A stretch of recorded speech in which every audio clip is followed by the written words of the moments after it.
Aku kurang lebih 14 tahun di Rifa Anissa sebagai pendamping di media ya. Kalau dulu itu kalau nggak salah itu di media apa di Jogja lah gitu ya, salah satu Jogja yang kemudian menceritakan sebuah kayak berita yang tentang kekerasan terhadap anak kayaknya gitu ya.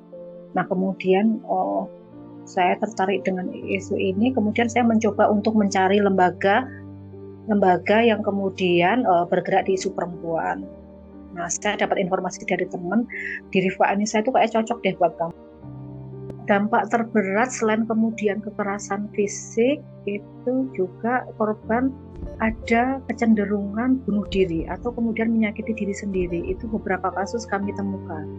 Bahkan sampai kemudian depresi berat juga kemudian kami juga ada kasus yang seperti itu.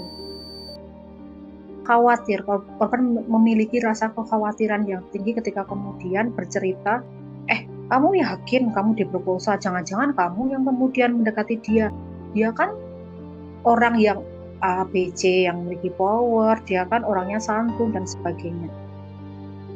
Apalagi ketika kemudian beberapa kasus ini yang tidak ada support dari orang tuanya gitu ya, baik orang tuanya, keluarganya, atau kemudian lingkungannya. Beberapa korban tidak ingin orang tuanya mengetahui peristiwa ini karena korban tidak ingin kemudian orang tuanya sakit gitu, atau kemudian kalau jangan sampai kemudian mereka tahu justru menyalahkan kepada korban. Kekerasan fisik ya, fisiknya kita periksakan dulu gitu ya, kita sampaikan tahapannya dengan jelas agar kemudian korban merasa atau korban memiliki gambaran gitu ya terkait dengan tahapan hukum, proses dan sebagainya agar tidak mengalami kebingungan. Ketika kemudian kebutuhannya adalah akses kesehatan, tentu saja kemudian kita rujukkan ke rumah sakit terdekat gitu, bagi korban gitu. Kemudian pemulihan psikologis tentu saja itu setelah kemudian fisik, kita biasanya kemudian didampingi oleh psikolog agar kemudian korban ini juga memiliki kekuatan gitu ya, penguatan secara psikologis agar korban tidak takut, korban tidak merasa sendiri.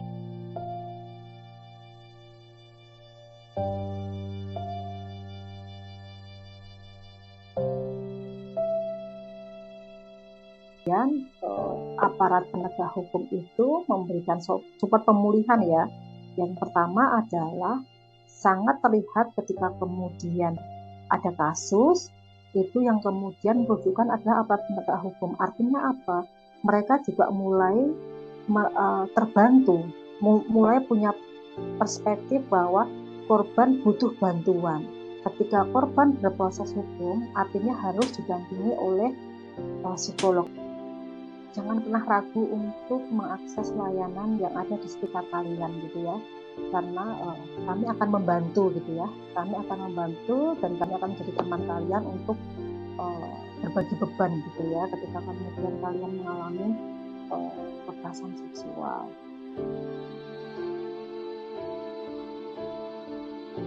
Saya sudah menjadi psikolog dari tahun 2016, tetapi baru aktif di dalam bidang klinis itu di tahun 2018 ketika bergabung di Yayasan Pulih. Di situ banyak menangani kasus-kasus kekerasan ya terhadap perempuan, termasuk kekerasan dalam rumah tangga, kekerasan seksual, kekerasan fisik, dan juga selain itu kasus-kasus di luar kekerasan lainnya juga ada, seperti depresi, kecemasan yang disebabkan oleh hal-hal lain. Banyak sekali terjadi ketidakadilan gitu terhadap perempuan, dan perempuan seringkali dianggap sebagai warga negara kelas 2 dan di bawah laki-laki tentunya, mungkin karena budaya patriarki di Indonesia gitu. Karena yang saya lihat ya global pun juga ada yang seperti itu, tapi saya melihatnya itu dari sekitar saya dulu juga gitu, bahwa laki-laki itu adalah yang nomor satu, misalnya adalah pemimpin, sedangkan perempuan harus menuruti.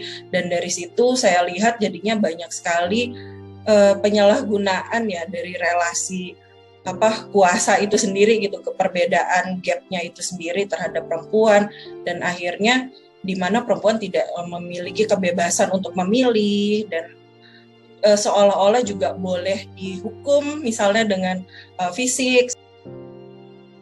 Yang pertama itu fisik ya, mungkin ada luka-luka, kemudian misalnya kalau kekerasan seksual, kemudian ada infeksi menular seksual, ada gangguan dari sistem reproduksinya, organ reproduksinya, kemudian juga dari emosi, dia jadi sering menangis, jadi sering murung, dan pikiran, nah ini di pikiran ini sih yang saya lihat itu bertahan lama ya, jadi menurut saya itu lebih jadi terberat itu karena seringkali yang terjadi korban-korban kekerasan seksual ini merasa bahwa mereka yang bersalah. Mereka menyalahkan dirinya sendiri, kemudian selain menyalahkan dirinya sendiri, juga merasa jijik dengan dirinya sendiri, merasa sudah rusak, merasa tidak berharga lagi karena seperti yang kita tahu, justru korban itu sering mendapatkan stigma, gitu, bukan dukungan. Dan seringkali juga masyarakat, bisa dilihat juga ya dari komen-komen. Misalnya kalau ada kasus-kasus kekerasan seksual, itu kayak ini pasti gara-gara bajunya lah, atau apa seperti itu, menyalahkan seolah-olah kekerasan seksual itu terjadi karena kesalahan si korban. Contohnya misalnya kasus-kasus kekerasan seksual pada anak, itu bisa bertahannya sampai usia dewasa. Karena saya sering sekali juga ketemu dengan klien-klien usia dewasa yang dia tidak percaya diri, sering merasa bersalah,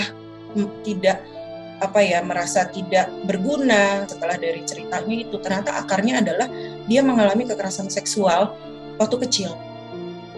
Dan juga dampak sosial, jadi tidak maksudnya jadi nggak mau keluar rumah misalnya, jadi takut ketemu orang, terutama dengan gender laki-laki gitu, nggak berani, dan itu berpengaruh sama kondisi ekonominya juga, misalnya kan dia jadi nggak bisa kerja gitu, dan setelah itu dia nggak ada pemasukan. Penanganan dari psikolog atau tenaga profesional itu paling atas, sedangkan layer di bawahnya itu sebetulnya bisa dimulai dari komunitas, dari keluarga, dari orang-orang sekitar. Itu sangat penting karena yang pertama ditemui kan mungkin orang-orang sekitar ya. Yang sering terjadi adalah tidak memahami bahwa korban dipertemukan oleh pelaku itu bisa menimbulkan retraumatisasi. Dan kemudian betul respon trauma juga perlu mereka pahami, karena yang terjadi kenapa seringkali ini ya, kenapa tidak melawan, kenapa kamu tidak teriak, seolah-olah itu adalah pilihan dari korban, dari penyintas untuk tidak melawan begitu. Padahal yang kita tahu bahwa respon trauma itu ada berbagai macam, ada flight, kabur gitu ya, fight, melawan, kemudian freeze, membeku, dan yang terjadi seringkali adalah chronic immobility, dan ketika itu terjadi badan itu langsung shutdown, tidak bisa bergerak, dipersepsikan oleh orang yang tidak memahami terkait respon trauma ini, termasuk juga dari aparat begitu ya, bahwa oh ya dia nggak melawan, artinya dia menyukai si kekerasan tersebut. Dan it's okay to get help, bukan artinya kita lemah atau ada yang salah sama diri kita, tapi ya sebagai manusia biasa juga kita membutuhkan orang lain, membutuhkan dukungan ketika kita sedang merasakan tidak baik-baik saja, dan itu nggak apa-apa.